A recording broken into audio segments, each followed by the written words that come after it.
السلام علیکم ورحمۃ اللہ وبرکاتہ۔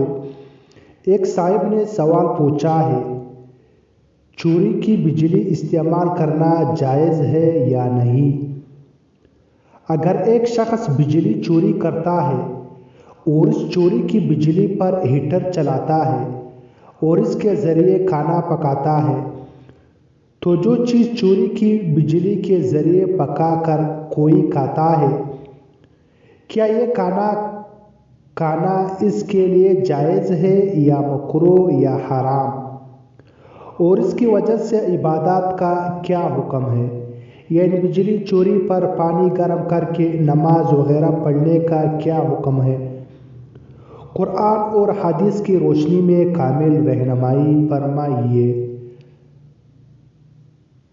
جواب: دیکھو، چوری کی بجلی استعمال کرنا شرعاً ناجائز و حرام ہے۔ نیز چوری کی بجلی سے گرم کیے گئے پانی سے وضو کرنا بھی جائز نہیں، اور چوری کی بجلی سے کھانا پکا کر کھاتا ہے تو ایسا کھانا کھانے کی بھی اجازت نہیں۔ آپ کے مسائل اور ان کا حل میں ہے چوری کی بجلی سے پکا ہوا کھانا اور گرم پانی سے وضو کرنا۔ اور ایک سوال اور بھی ہے، عام دنیا والے دنیا میں کئی قسموں کی چوریاں دیکھتے ہیں۔ مولانا صاحب، لوگ سمجھتے ہیں کہ بجلی کی چوری نہیں ہوتی، کیا چوری والی بجلی کی روشنی میں کوئی عبادت قبول ہو سکتی ہے؟ چوری کی بجلی سے چلنے والا ہیٹر، پھر اس ہیٹر سے کھانا پکانا چاہیے، وہ کھانا حلال دولت کا ہو، کیا وہ کھانا جائز ہے؟ ہمارے شہر کے نزدیک ایک مسجد شریف میں گیزر پانی گرم کرنے کا آلہ بالکل بغیر میٹر کے ڈائریکٹ لگا ہوا ہے۔ مسجد والے نہ اس کا الگ سے کوئی بل ہی دیتے ہیں، لوگ اس سے وضو کر کے نماز پڑھتے ہیں، کیا اس گرم پانی سے وضو ہو جاتا ہے؟ جواب ضرور دینا مہربانی ہوگی۔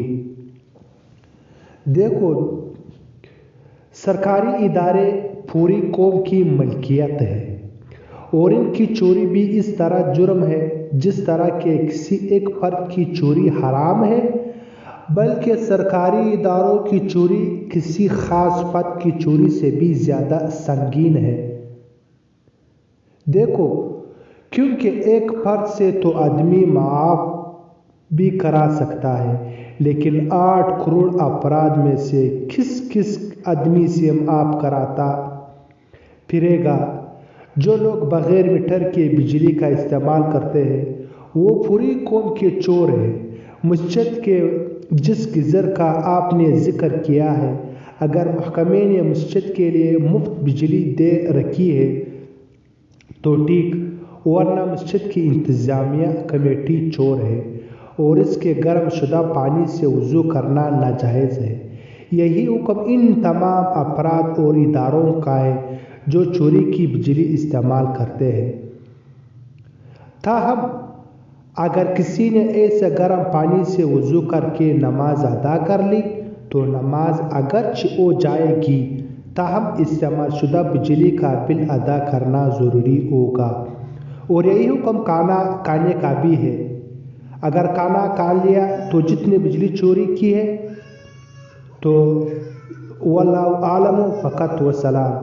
دارالفتاح جامعہ علامہ بنوری ٹاؤن، کراچی۔